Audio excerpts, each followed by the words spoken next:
So let's go back in time a bit. The world is much simpler. You're a kid again. You've seen the YouTube videos, Stampy Longhead, Captain Sparkles. You know exactly what Minecraft is, and you want it so bad. You go home, grab whatever device you have. Maybe it's a cheap Android tablet, maybe it's a Windows phone your parents got on some carrier deal, and you open the App Store and search for Minecraft. It's not there, or if it is this gutted early version of Pocket Edition that can barely do anything. No caves, no hunger, no weather. So you scroll, and you keep scrolling, past dozens of obvious cash grabs, past things that look like someone made them in a weekend and gave up. And then one app stops you. The icon looks familiar. The screenshots look actually decent. The name says SurvivalCraft. You tap download. And without knowing it, you just found the game that a huge chunk of people your age still remember more clearly than they probably should. What happens when a knockoff game gets so good that people start to prefer it over the original? That's exactly what happened with SurvivalCraft, and almost nobody talks about it. This is the story of that game, where it came from, what it actually was, and why the people who grew up on it never really got over it. To understand what SurvivalCraft was, you have to understand the situation it landed in. Minecraft on PC was going absolutely nuclear in 2011. Mojang dropped the full release in November of that year, and millions of people piled in overnight. It was everywhere. The kind of game that parents had heard of, that teachers were talking about, that kids were drawing in the margins of their notebooks. But Minecraft on mobile was a completely different conversation. Pocket Edition had launched for Android in August of 2011, and it was rough. No infinite worlds, no caves, basically a stripped-down creative sandbox with touch controls that didn't really work. It was Minecraft, but not really. And on Windows Phone, there was nothing at all.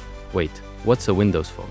I am glad you asked. If you were born after a certain year, you might have no idea what Windows Phone even was. Around 2010 and 2011, Microsoft, the company that makes Windows on your laptop, decided they wanted to make their own smartphone, their own operating system, their own app store, their own everything. It had this tile-based layout, different from iPhone and Android, and for a couple of years, it had people actually using it. Kids whose parents had picked one up on a good deal, or who liked how the interface looked, or who just got one handed down to them. The catch was that Windows Phone had its own separate app store. Apps that existed on Android or iPhone had to be specifically rebuilt for Windows Phone, otherwise they just weren't there, and a lot of developers never bothered. So those kids had zero path to Minecraft. Mojang hadn't built a version for the platform. No one had made a clone for it either. That whole group of players was just sitting there with nothing. That gap is what pulled a Polish programmer named Marcin Kalisinski into the picture. Funny enough saying picture, considering there is actually no picture of this man, like nobody really knows who he is. Marcin went by Kalis online, and in July of 2011 he did something a lot of programmers do when a game catches their attention. He bought Minecraft and started digging into how it worked. Block rendering, terrain generation,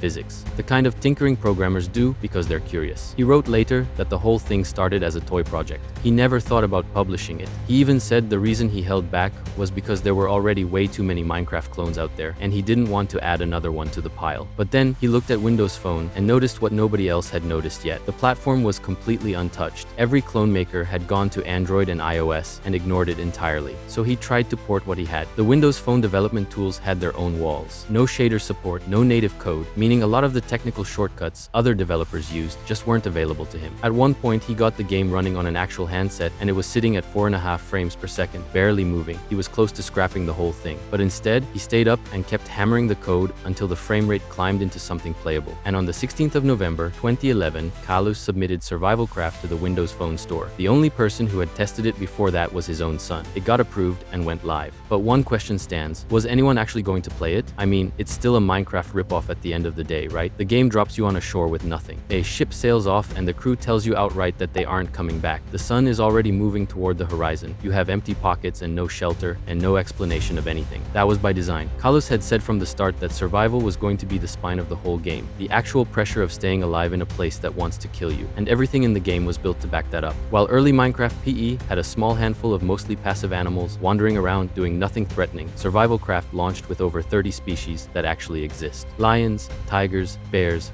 rhinos, sharks, piranhas, wolves, horses, camels, bulls, and a bunch more. They all had actual behavior too. Predators came out at night and hunted you down. Prey animals scattered when you got close. Some of them you could eventually ride, some of them you'd never even see before they killed you. There was a temperature mechanic. If you wandered into a frozen biome without the right clothing layered up, you just died. You had to eat a varied diet because the game was actively tracking what you consumed. These were systems that Minecraft on mobile hadn't touched yet. And then there was the electricity, copper wire, logic gates, pistons, a fully working electronic system that players were using to build functional machines in 2013, more than 2 years before Minecraft PE got anything like Redstone at all. A reviewer named Jared Nelson at Touch Arcade spent time with it and kept running into the same wall. The more hours he put in, the harder it got to to keep calling it a clone. He argued it outpaced Minecraft PE in almost every single metric at the time, pointing to the infinite world generation, the caves, and the world sharing feature, none of which Pocket Edition had when he wrote that. He described the game as giving him a genuine sense of adventure and said SurvivalCraft was the mobile Minecraft he was sticking with, which landed with almost nobody because most people had already made up their minds before downloading it. The Minecraft clone label followed the game everywhere though, and while the players who got past it were loyal, SurvivalCraft was pulling in huge download numbers on Windows Phone and later iPad through 2013 and 2014, but that loyalty came with pressure. The comment sections on Carlos's development blog filled up fast. Add Minecraft mobs, add the nether, make the building more central, make it more like what Minecraft is on PC. The community loved the game and at the same time kept pushing it toward becoming something it was never built to be. Carlos engaged with all of it. He posted update logs constantly, replied to comments, took feedback seriously. But on that core question, should SurvivalCraft reshape itself around Minecraft's identity,